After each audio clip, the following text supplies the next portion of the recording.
Une énorme fuite de données a touché des comptes bancaires français. On décortique ce que ça implique. Voilà le nombre de comptes dont les données ont fuité. C'est juste énorme. Du coup, la vraie question c'est, quel est le risque concrètement? La cible, c'était le FICOBA. C'est le fichier national des comptes géré par les finances publiques.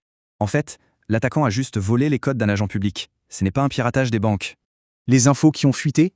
Nom, adresse, date de naissance et surtout, l'IBAN. Ok, il faut faire le tri.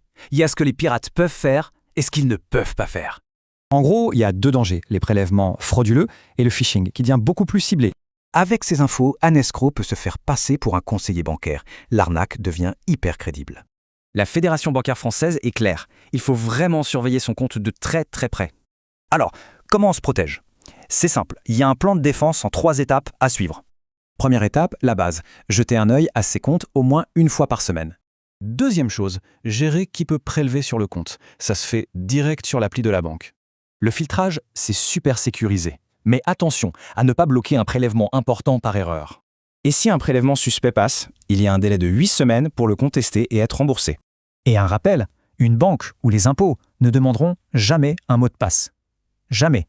Pour mettre les choses en perspective, voilà le coût annuel de la fraude au paiement en France.